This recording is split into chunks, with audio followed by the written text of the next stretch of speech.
You're watching Triangle X Squared Circle, the wrestling game retrospective series. The following video was brought to you in part by the amazing Patreon producers you see before you.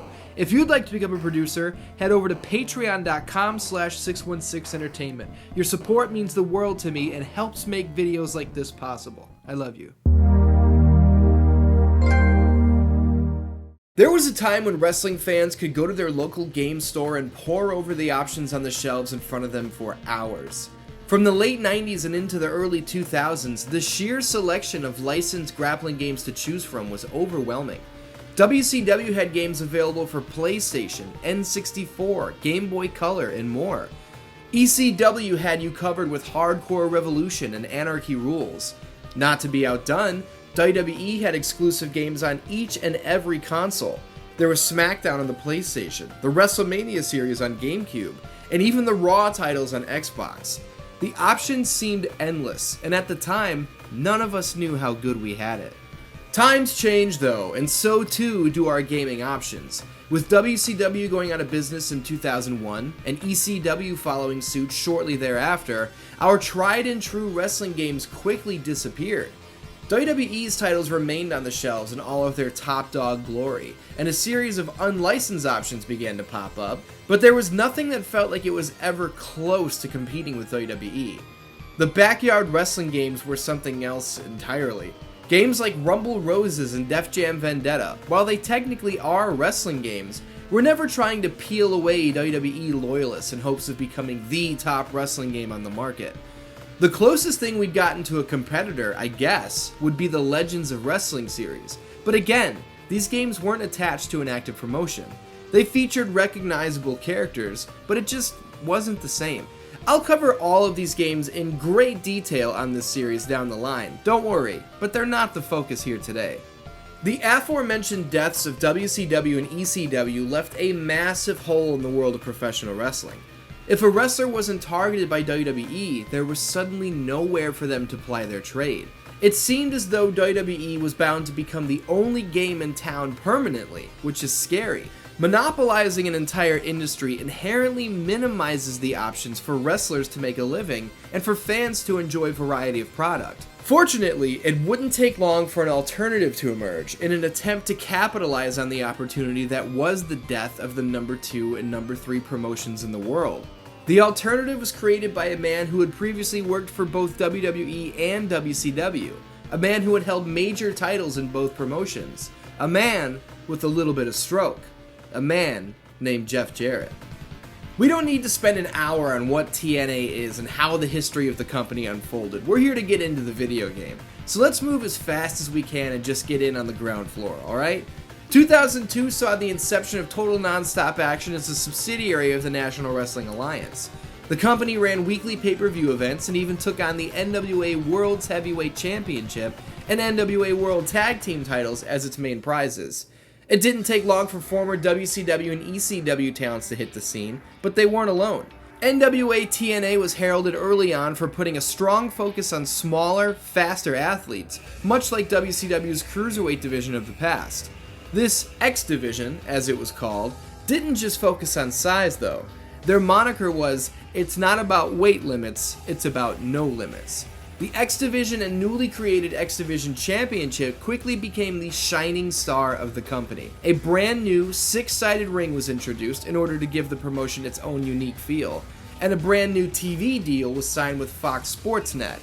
TNA iMPACT, as the show was called, would air every week on top of monthly pay-per-view events. It's at this point that we'll hit the fast forward button a little bit.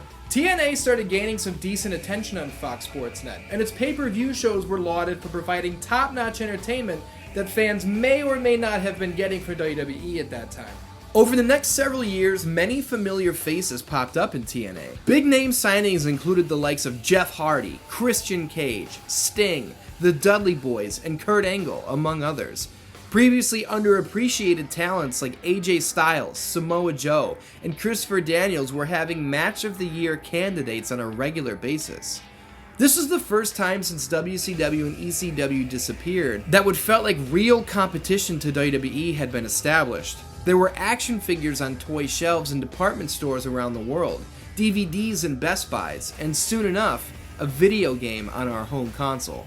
Although the negotiations never amounted to anything, it's interesting to note that TNA had originally spoken with EA about producing their video game.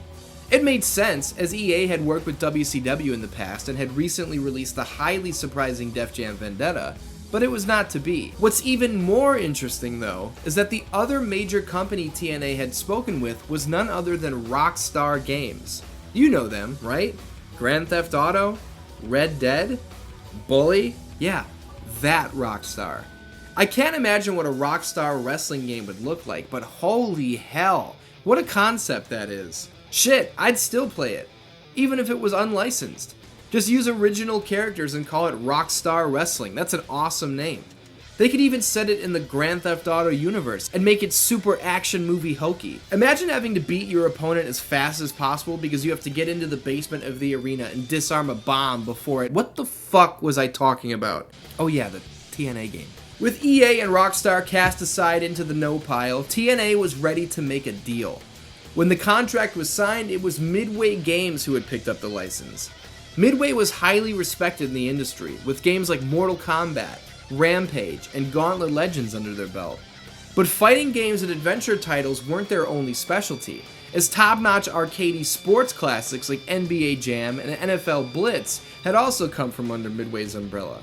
Add Ready to Rumble boxing, and that's a strong variety of sports game experience. I mean, hell, the Chicago-based developer even made WWF WrestleMania the arcade game back in the early 90s. Could TNA and Midway be a match made in six-sided heaven? I feel like it wouldn't make sense to just start explaining how the game looks and feels, so I won't. I'm just gonna show you. What a wicked cradle shock!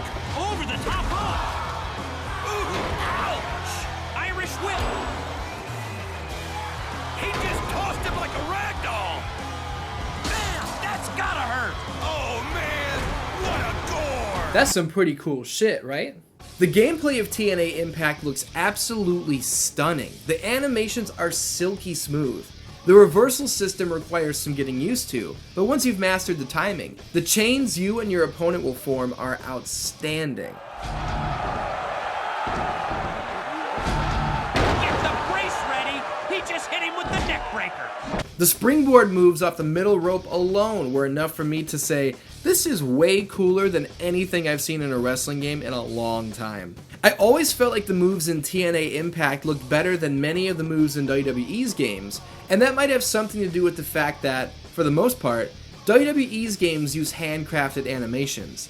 TNA iMPACT, on the other hand, had AJ Styles, Samoa Joe, Christopher Daniels, and several other stars suit up in motion capture outfits to record real-life interpretations of the maneuvers. This is a preference thing. I'm not saying one is definitely better than the other, but it is worth noting that the WWE games of today are now using motion capture technology. Maybe TNA iMPACT was ahead of its time. Outside of gameplay, what's the first thing anybody notices about a video game? The end credits? No!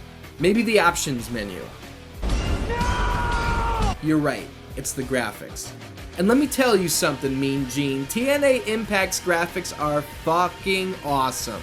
When these character models were first shown off, I couldn't believe it. I didn't believe it, as a matter of fact. I figured these were bull shots, aka bullshit screenshots, but I was wrong. The game looks fantastic. The wrestlers build up a sweat during the match. The spotlights shine the TNA logo on the floor outside the ring.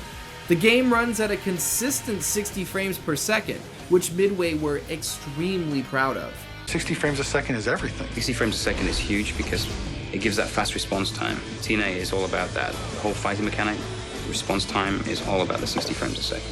Those 60 frames per second hold up fairly well across all the different match types, which consists of a standard one-on-one, a traditional tag team match, multi-man free-for-alls, and the TNA original, by God, it's Ultimate X.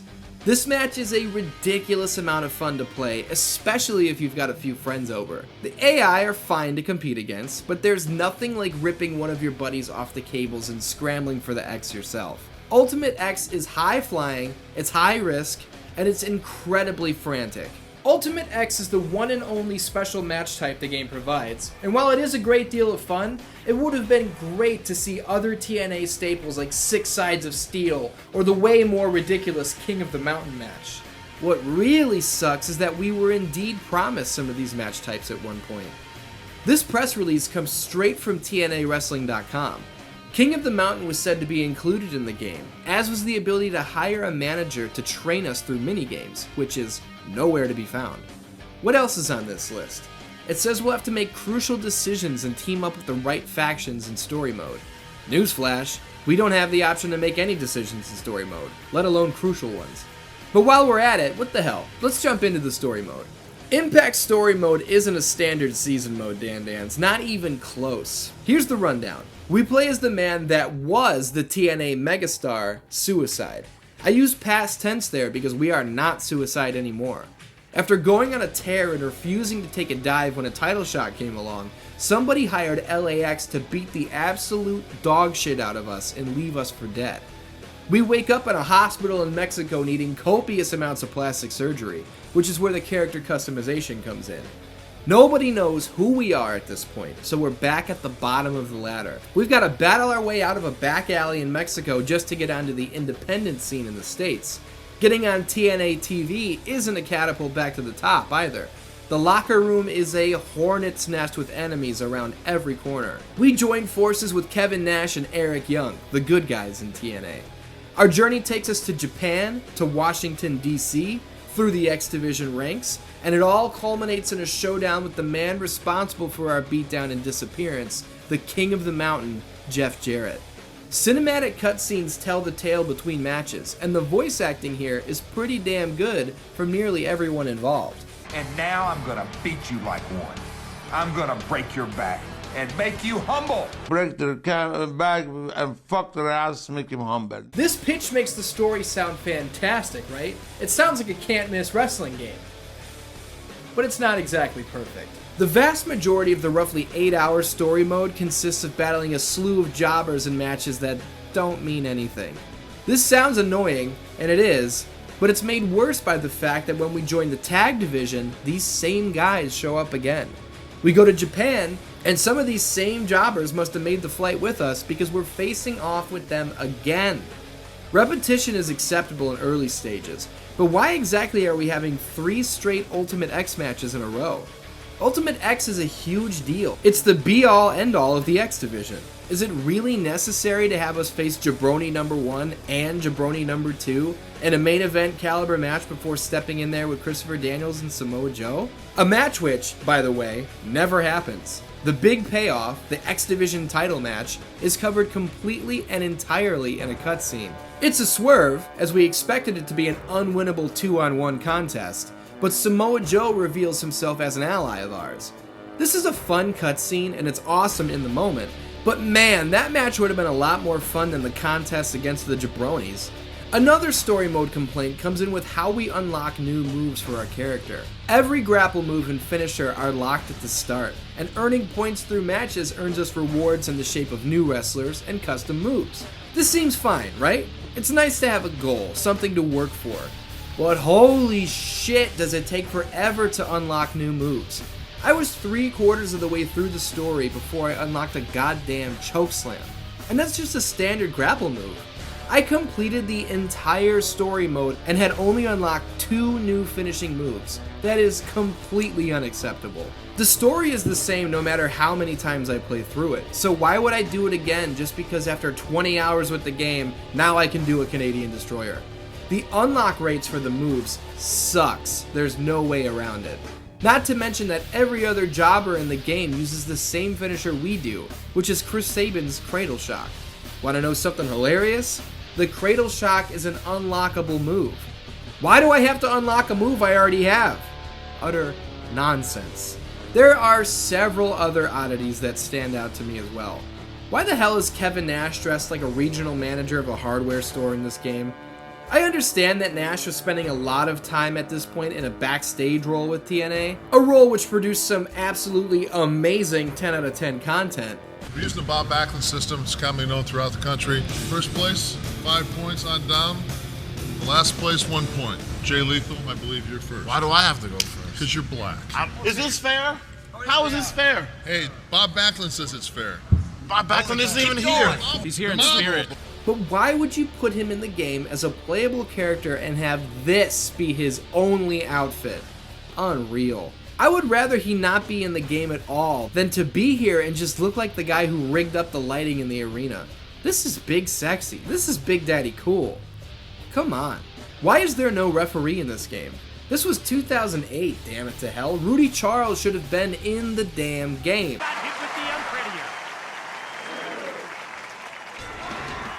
Why does seemingly everyone on the roster have a brutal looking Death Valley driver as a quick grapple move? Well, the answer to that is pretty simple, sadly. It's because every character in the game has an extremely shallow moveset. You've got 3 quick grapples, 3 strong grapples, and a submission move when you're on your feet. And that's it. Compare this to SmackDown Here Comes the Pain, which came out 5 years prior and on the previous console generation. That game features 16 grapple moves on the feet, and that's only counting when you're face to face with your opponent. Yeah, Here Comes the Pain is one of the best of all time, but still, in comparison, that's a little embarrassing. Speaking of Here Comes the Pain, who remembers my History of SmackDown series, where I explained how gutted I was that Jeff Hardy was shown off in the reveal trailer and removed from the game before it hit store shelves?